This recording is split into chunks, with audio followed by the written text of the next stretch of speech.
The mayor of Kyiv says 2 people have been killed and another wounded in the latest Russian air attack on the Ukrainian capital. Vitaly Klitschko says several buildings were set on fire by falling debris from targets destroyed by air defences. Officials describe it as the most powerful attack on the city since the spring.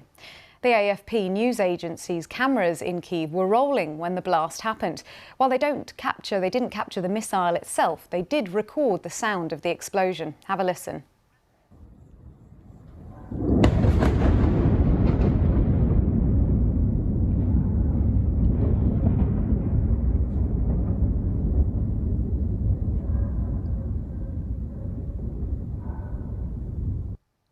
Well, our diplomatic correspondent Paul Adams is in Kyiv and he gave us this update on what happened there in the early hours of the morning.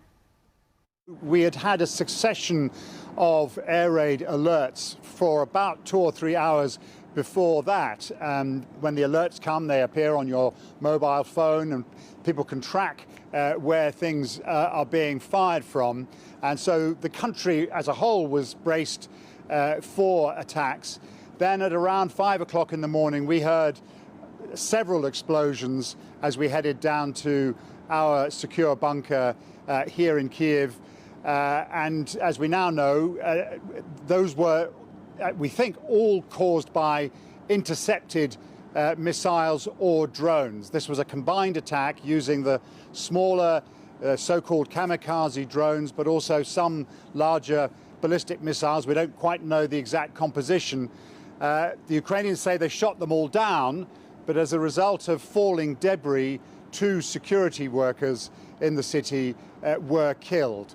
There were other reports, and we're still getting those coming in from other parts of the country. Odessa, we know that there were explosions heard there too. Zhytomyr, to the west of Kyiv, also was under alert, and also some parts in the north. So this was a widespread attack, rather reminiscent of some of the widespread and combined drone and missile attacks that we saw particularly over last winter, and a little unusual at the moment. Meanwhile, Russia has reported Ukrainian drone attacks in 6 different regions, with military cargo planes damaged at an airport in Pskov. The local governor said the military was repelling an attack. He uploaded video showing a large fire, while an explosion could also be heard. All flights have since been cancelled as local officials investigate the scene. Pskov is more than 600 kilometres, or about 370 miles, away from Ukraine, close to the border with Estonia. Well, we also asked our correspondent in Kyiv, Paul Adams, what he knew about these attacks. Here's what he told us. This was a little bit before the attacks here in Ukraine, just a few hours earlier.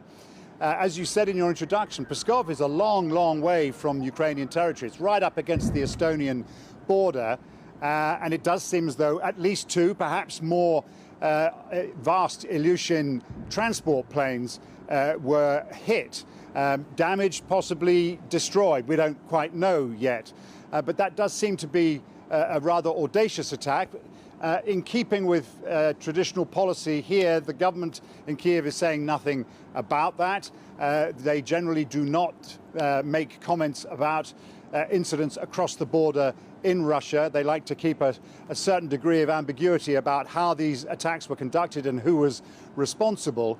But it was one of several attacks, some closer to Ukraine. And also it seems as though at some point the airspace over one of Moscow's airports was closed. So there does seem to have been something of a concerted Ukrainian or pro-Ukrainian series of attacks in Russia overnight. Our correspondent in Kyiv, Paul Adams, there. I'm an icon, man. I'm a girl about a 10. I should fuck her in the Benz.